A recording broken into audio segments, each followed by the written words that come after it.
Hi, I'm Tori. Welcome to the Molyneaux at Home web series. I'm here today with Susan Muschweck of Susan Muschweck Interior Designs. How are you? Good. Good. Thank you for joining us. You're welcome. And today we're in this beautiful home that Susan designed, and we're talking about paint selection.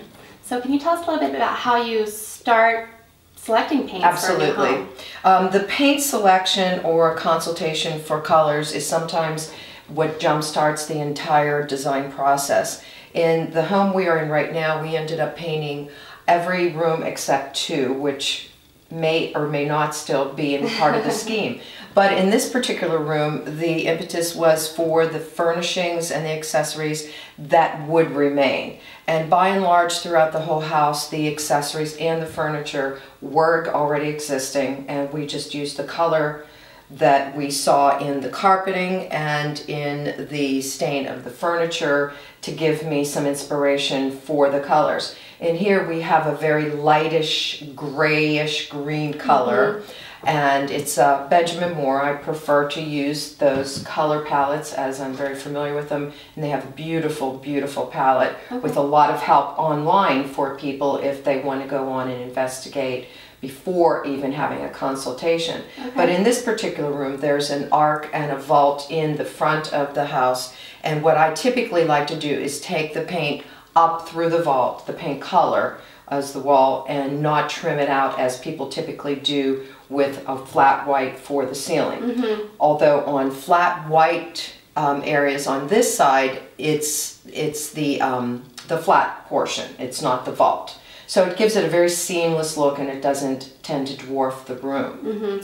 So that's a great point if you're going out to redo the colors in your home and you have sort of awkward ceilings and vaulted areas and non-vaulted areas, to keep the flat part white and then just paint the arches. Right. And it's also a real challenge for many new homeowners with new construction, because many of these homes have the wonderful open great room feel, but that's also where the challenge is, because where do you start and where do you stop? Right. Therefore, we tend to try to pick one common area color that works well throughout the entire first floor, up the stairway, and into the halls of the second floor, because typically you don't have any stopping points.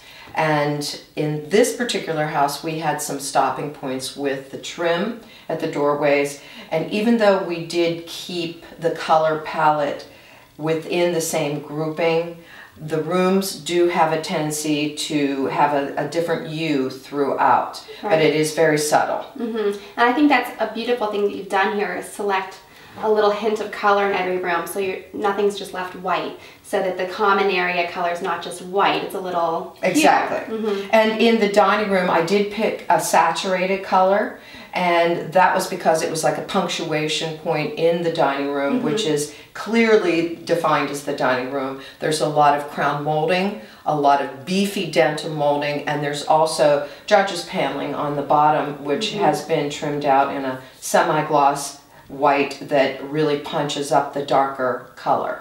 Oh, great. Thank you for sharing your tips with us today. You're quite welcome. For more videos from Molyneaux, please check out our Facebook and YouTube pages.